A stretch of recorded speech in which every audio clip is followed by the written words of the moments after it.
dan memperluas kerajaan Allah di bumi. Nah, sebenarnya misi Bapa ini sudah diberikan kepada siapa?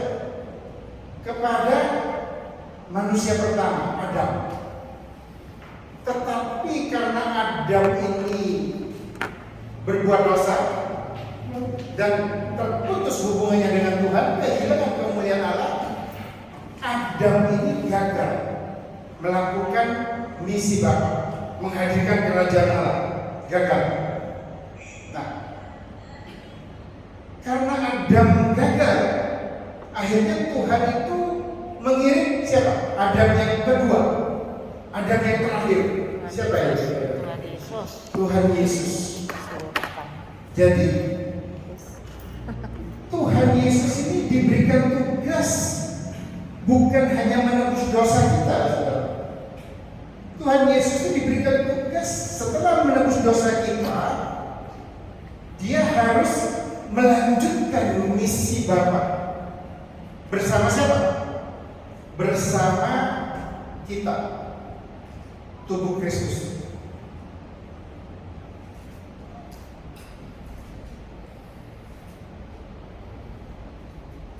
Nah, sebelum melakukan misi Bapa, apa yang Yesus lakukan? Dia harus membentuk tubuhnya. Makanya kalau saudara baca di Yohanes 16 ya, Yesus kan pernah ngomong ini, saya harus kembali kepada Bapa. Supaya apa?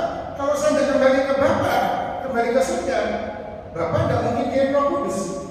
Makanya saya harus kembali ke Bapa supaya Bapa kirim Roh Kudus. Kalau dulu 2000 tahun yang lalu Tuhan Yesus itu melayani secara pribadi, face to face, ya, sesekali KKR, 5.000 orang, 10.000 orang. Tetapi setelah Yesus naik ke surga dan Bapa kirim Roh Kudus, pelayanan Yesus sekarang bukan pribadi lagi, saudara.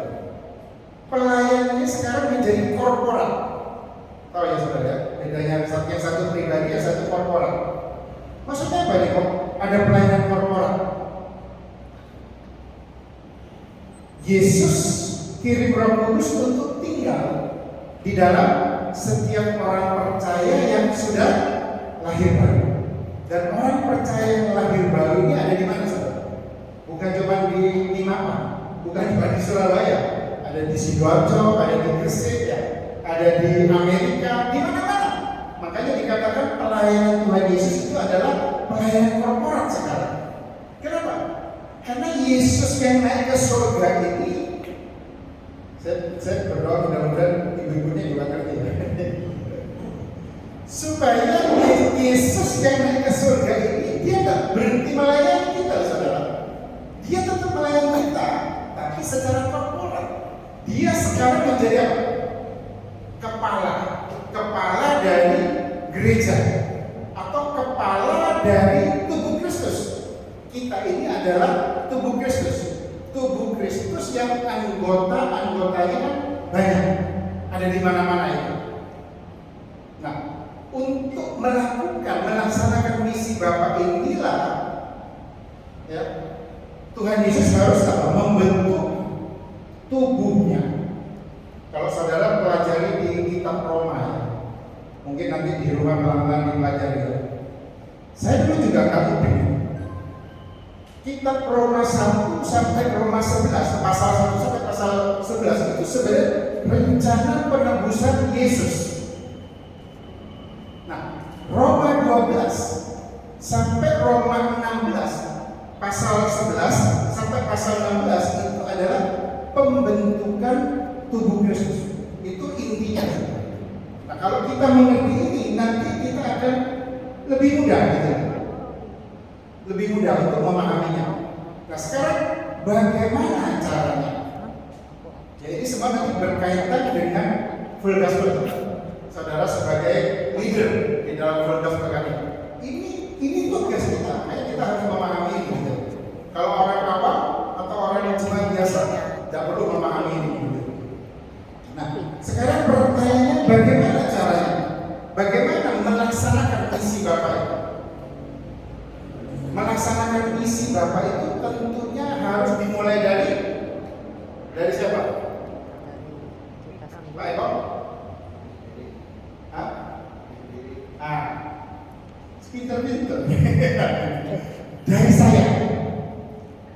Jadi untuk melaksanakan misi Bapa itu harus dimulai dari saya. Saya dengan siapa?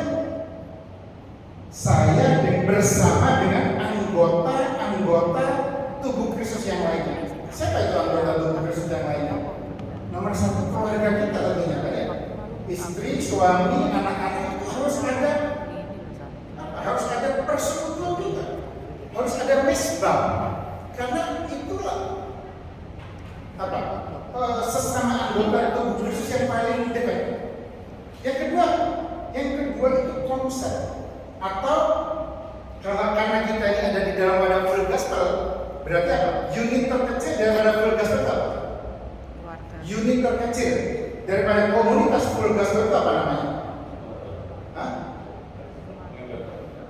Unit terkecilnya itu yang presiden chapter menjadi gembala atau pemimpin chapter. Chapter itu adalah unit terkecil dari komunitas full gospel. Jadi untuk melaksanakan misi Bapak ini harus dimulai dari saya bersama dengan sesama anggota tubuh Kristus yang ada di dalam chapter atau sesama member full gospel gitu ya. Nah, chapter yang seperti apa yang bisa melaksanakan atau mempraktekkan misi Bapak ini? Chapter yang memiliki gaya hidup tubuh Kristus. Nah, nanti kita mau belajar apa itu? Gaya hidup tubuh Kristus.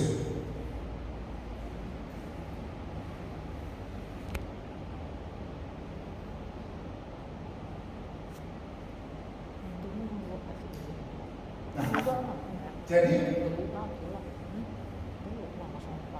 chapter yang bisa melaksanakan misi Bapa itu adalah chapter yang memiliki gaya hidup tubuh Kristus. Nah, kita sekarang mau belajar pelan-pelan. Saya pernah sampaikan ini mungkin setahun yang lalu atau 2 tahun yang lalu ya. Nah, apa itu gaya hidup tubuh Kristus? Jadi ini jadi basic. Jadi kita pelajaran ini bahkan sampai kapanpun tetap kita remind terus gitu. Ya mungkin yang pernah mendengarkan seri saya mungkin setahun 2 tahun yang lalu akan diulang kembali. Yang pertama itu adalah hubungan ke atas, up. Saya seringkali ngomong sama teman-teman chapter ya, terutama itu. Kamu nggak mungkin bisa menjalankan sebuah chapter kalau kamu nggak bangun keintiman ke atas, up, hubungan ke atas, hubungan dengan Tuhan. Nggak mungkin. Kenapa? Karena ini adalah komunitas rohani. Komunitas rohani bukan komunitas sekuler atau seperti kita ini bekerja atau berbisnis.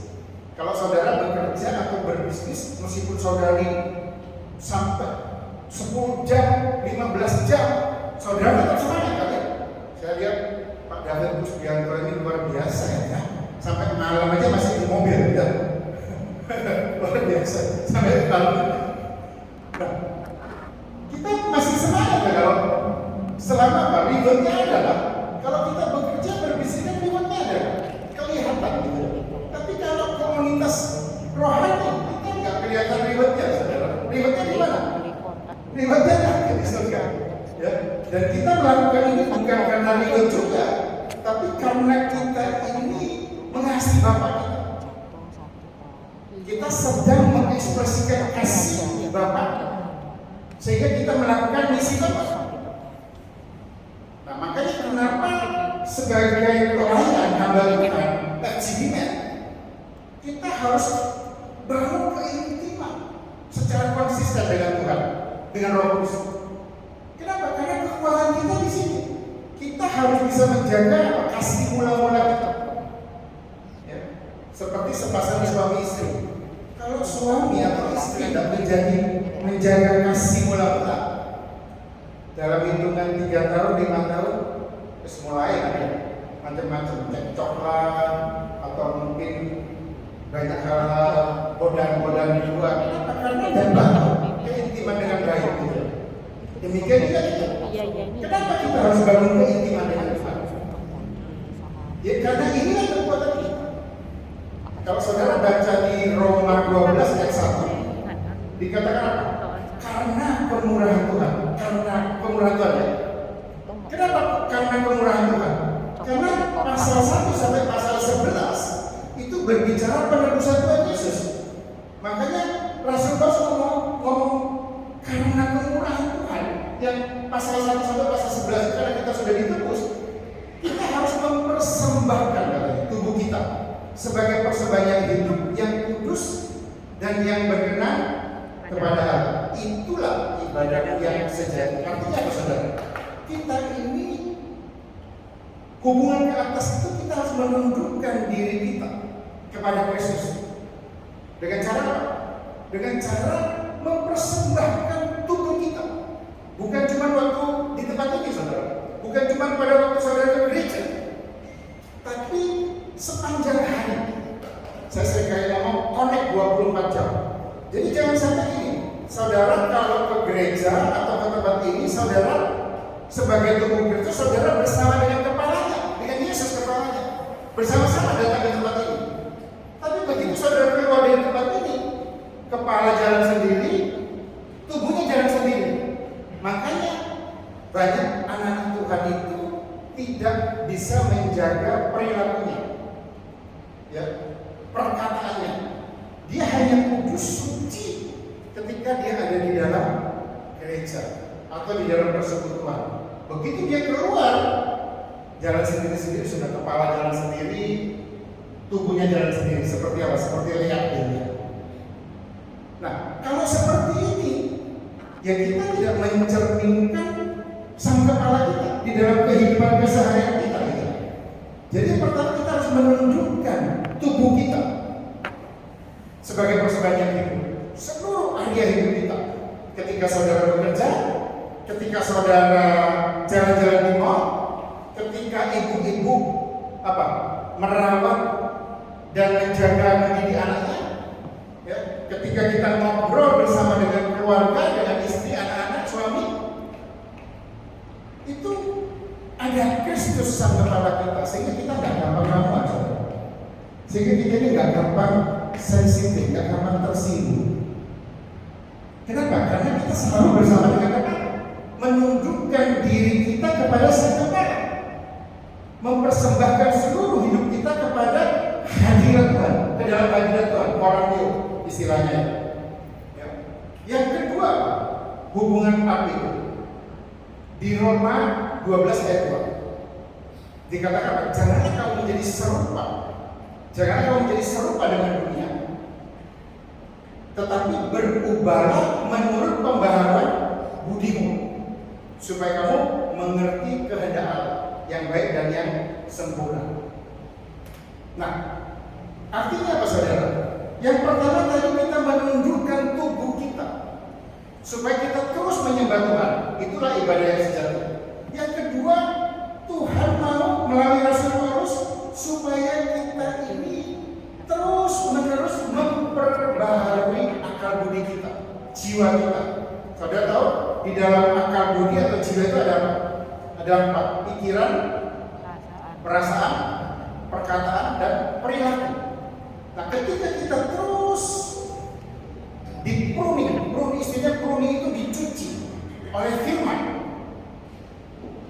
ya, dipangkas oleh firman, ya, pikiran kita, perasaan pikiran kita yang dulu mungkin pikirannya yang aneh-aneh, yang keras-keras, ya, mulai lurus kembali, mulai suci, mulai kudus.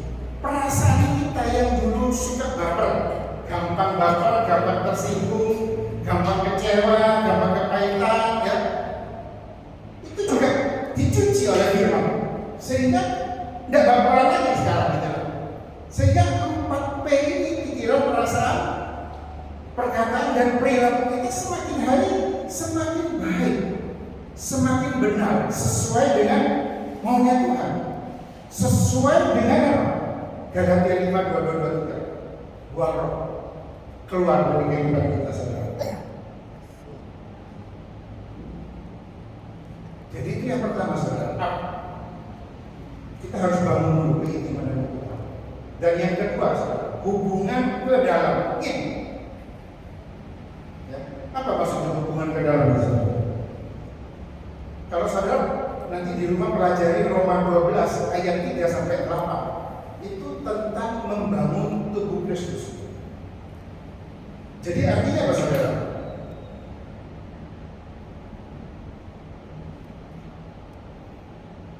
Setiap anggota tubuh Kristus itu Tuhan beri apa? Karunia atau talenta yang bermacam-macam. Ya, berbeda-beda dan bermacam-macam. Ada yang punya 2 talenta, 5 talenta, dan saudara ya. Dan itu bersama-sama dengan anggota tubuh Kristus yang lainnya membangun persekutuan. Kalau tadi kan bersekutu dengan Tuhan atas, ini bersekutu dengan sesama anggota tubuh Kristus, bersekutu dengan sesama member Full Gospel. Saling apa? Saling membangun, saling menguatkan satu sama lain, saudara.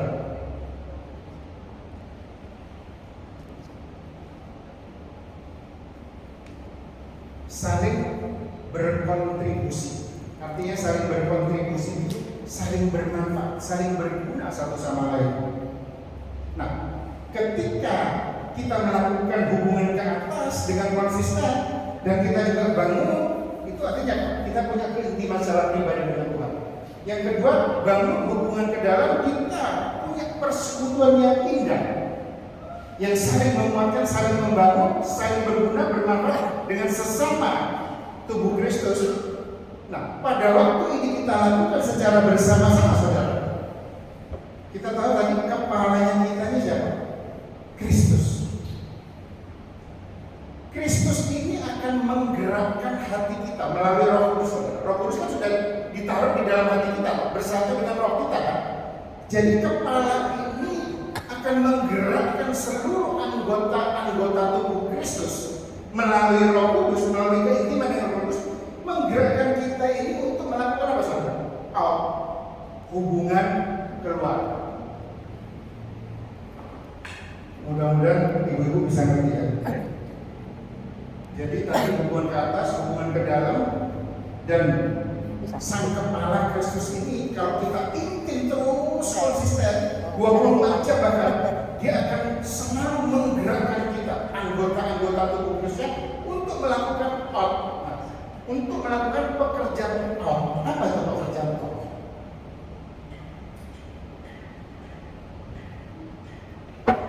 Apa itu pekerjaan Allah? Pekerjaan Allah inilah yang namanya apa? Misi Bapa. Allah. Misi Bapa tadi saya sampaikan menghadirkan dan memperluas kerajaan ini. Nah, goal tertingginya apa? Goal tertingginya apa?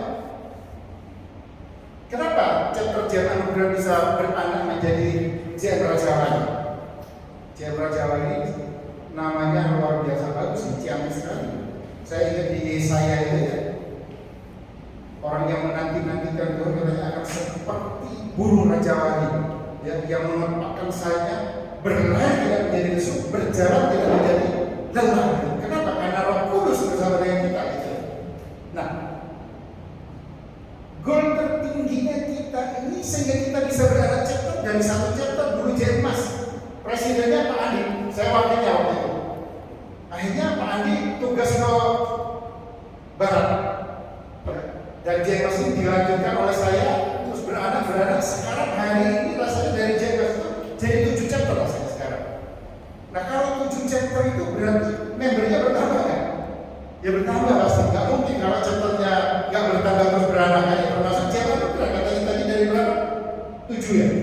Dulu malah JMS muda dari 4, sekarang sudah berani jadi JMS Glory. JMS Anugerah dari 7 sekarang beranak lagi kan? Nah, berarti ada penambahan jiwa. Inilah yang menjadi goal tertinggi daripada misi Bapak, yaitu amanat aku, jiwa-jiwa. Kalau saudara renungkan misi Ajibia, nomor 1, nomor 2, nomor 4, dan nomor 6. itu semua berbicara tentang jiwa. Memperbesar tubuh Kristus itu jiwa. Misi ke-6. Nah, inilah goal tertinggi daripada kita sebagai anggota tubuh Kristus, sebagai murid Kristus, sekaligus sebagai seorang FGD man. Nah, sekarang saya masuk yang sesi terakhir. Nah, bagaimana caranya kita bisa menghadirkan kerajaan Allah di bumi? Kalau saya skopnya diperkecil, bukan di bumi, tapi di marketplace kita, di ladang misi kita. Kita ini setiap kita punya ladang misi, saudara. Apa ladang misi itu sama dengan marketplace? Kalau ibu-ibu ladang misinya di mana? Ladang misinya apa, ibu? Bukan ladang misi dari ibu rumah tangga itu? Keluarga. Di rumah keluarga.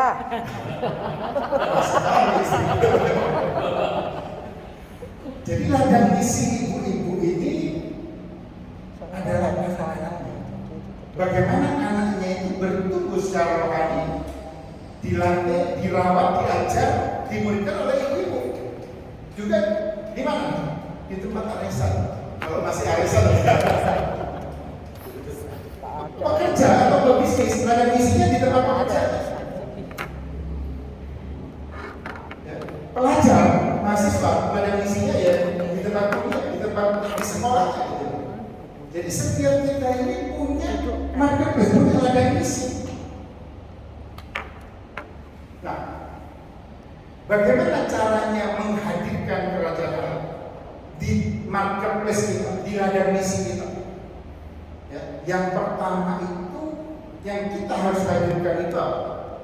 Kebenaran, terangnya, kebenarannya.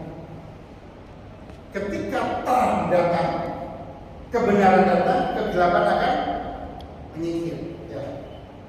Roma berapa? Roma 14 ayat 17 katakan, sebab kerajaan Allah bukanlah soal makanan dan minuman, tetapi kebenaran, terang, ya, damai sejahtera dan sukacita oleh Roh Kudus. Jadi ketika kita menghadirkan terang, menghadirkan kebenaran, orang akan melihat bahwa kita ini adalah anak-anak terang. Artinya kita ini adalah murid Kristus, anak Allah yang hidup, gitu. Nah, di Yohanes 8 juga dikatakan ini, jikalau kamu tetap dalam firman-Ku, kamu benar-benar adalah murid-Ku, dan kamu akan mengetahui kebenaran, dan kebenaran itu akan memerdekakan kamu. Jadi kita menghadirkan kebenaran, karena kebenaran itu adalah budaya atau gaya hidup dari kerajaan Allah. Ya. Ketika kita menghadirkan kebenaran di marketplace kita, teman-teman kita yang dulunya terikat, terbelenggu oleh rantai ikatan dosa, oleh juga orang yang hidupnya letih lesu, berbeban berat, itu terbebaskan karena ada kita, gitu. Karena kita ini adalah alatnya Tuhan, alatnya Roh Kudus yang bekerja dengan Roh Kudus, tetapi Roh Kudus pakai kita, gitu, untuk menghadirkan kebenaran. Ketika kebenaran datang, segala ikatan dosa belenggu itu harus terlepaskan. Karena kita menghadirkan terang, menghadirkan kebenaran. Ya. Susah atau mudah? Tidak gampang. Ya. Kita harus jujur. Ya. Tidak mudah. Tetapi tidak mudah bukan berarti tidak bisa, saudara. Ya. Caranya gimana supaya kita bisa menghadirkan kebenaran secara konsisten? Ya, angin-anginan. Ya, connect. Tadi dikatakan connect dengan sang kepala kita, connect dengan sesama anggota tubuh Kristus, sesama member. Itulah kekuatan kita, kan ya? Nah, secara cepat yang kedua sekarang. Kalau tadi yang pertama untuk menghadirkan kerajaan Allah di marketplace kita, kita menghadirkan terang atau kebenaran. Yang kedua, menghadirkan kasihnya, kasih Allah. Kasih Allah itu adalah gaya hidup atau budaya dari kerajaan Allah. Ketika kita memahami kebenaran, Ketika kita merenungkan firman Tuhan, merenungkan kebenaran, kita semakin memahami kebenaran dan kita semakin mengenal Tuhan kita. Kita pasti akan masuk ke dalam pemahaman kasih, saudara. Kasih Allah. Kenapa? Karena kasih itu adalah pondasi daripada kehidupan anak Tuhan. Efesus 3 ayat 17 sama-sama. Gak usah dibuka. Kasih itu adalah pondasi, dasar, akar daripada seluruh aspek kehidupan kita. Bukan hanya ketika melayani, saudara, tapi ketika kita di rumah, di jalan, di perusahaan, di tempat kita kerja. Kasih itu harus terus diekspresikan melalui kehidupan kita. Ya tentunya kembali kalau kita terus connect dengan sumber kasih kita, yaitu Tuhan Yesus. Ya. Sedikit kesaksian. Saya dulu waktu belum memahami ini, saudara, rumah tangga saya ini ya ribut terus, saudara. Ya. Istri saya ini orang yang sabar. Saya ini orang yang emosional, keras. Mungkin sampai hari ini masih belum bilang 100%, masih kumat kan. Ya, dan dulu sering berantem, pokoknya yang namanya rumah tangga seperti neraka ya. Sampai yang namanya kata cerai itu dari istri saya sudah datang itu sudah berapa kali kita. Dan saya mempertahankan rumah tangga saya karena gengsi, karena malu kalau saya bercerai sebagai anak Tuhan. Padahal waktu itu saya sudah tidak merasakan kebahagiaan. Istri saya malah dia hidupnya tertekan. Ya, saya bukan ini bukan untuk suatu harga, tapi ini untuk membuktikan bahwa kasih Allah itu sungguh luar biasa dan sungguh nyata.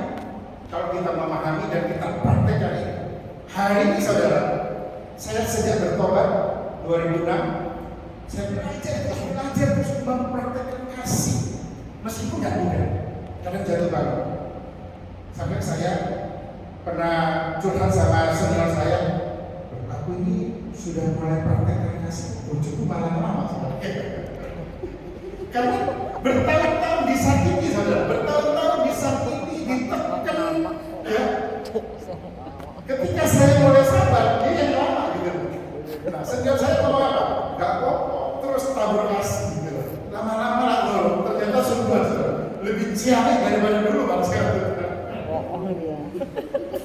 Nah, ini apa ya? Sebagai contoh, saudara, saya seringkali ngomong, istri yang sabar itu mempercepat pemulihan daripada suaminya yang masih ngawur, yang suka emosi masih ya. Di sini ada 5 ibu ya. Jadi belajar sabar. Tapi saya lihat kelihatannya bapak-bapaknya sudah pada bertobat semua, sudah sabar semua ya.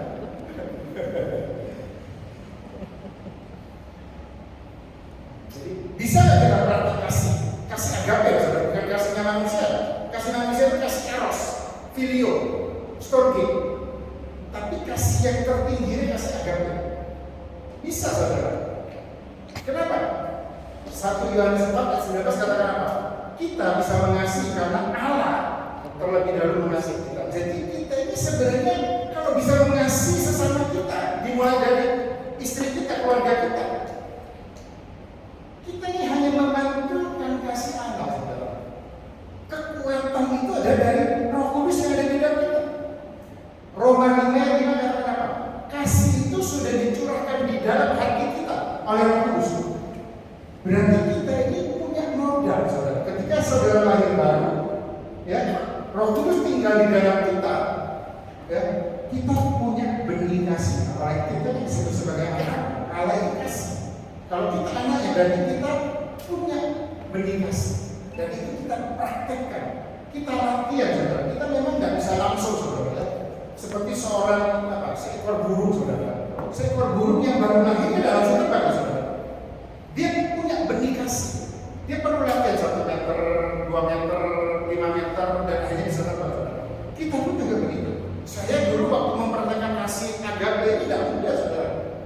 Jatuh bangun. Ya. Tapi saya terus latihan, dan akhirnya saya menikmati kasih, dan akhirnya satu keluarga itu kita sama-sama belajar praktekkan kasih. Kalau di dalam keluarga kita sudah bisa, kita mulai belajar praktekkan di luar. Yang terakhir, supaya cepat ini. Yang pertama, menghadirkan kerajaan Allah itu menghadirkan kebenarannya. Yang kedua, menghadirkan kasihnya. Yang ketiga, menghadirkan kuasanya.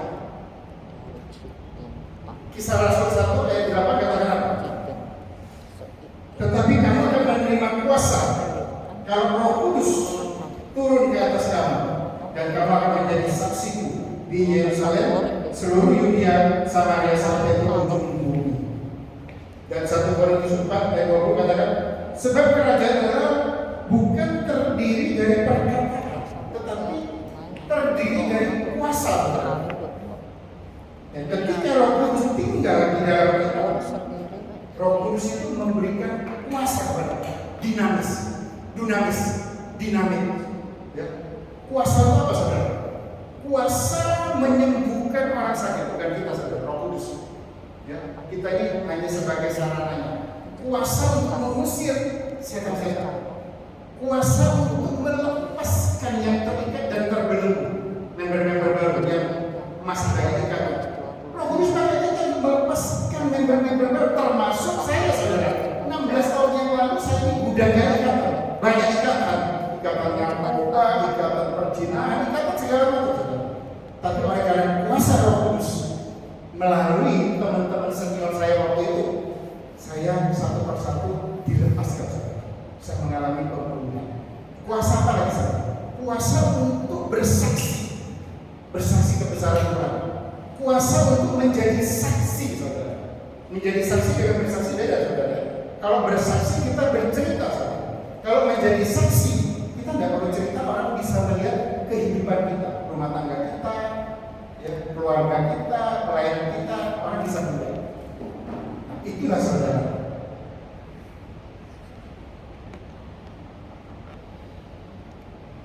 Dan kuasa untuk apa? Menjangkau jiwa. Ini yang penting. Menjangkau jiwa di marketplace kita, saudara.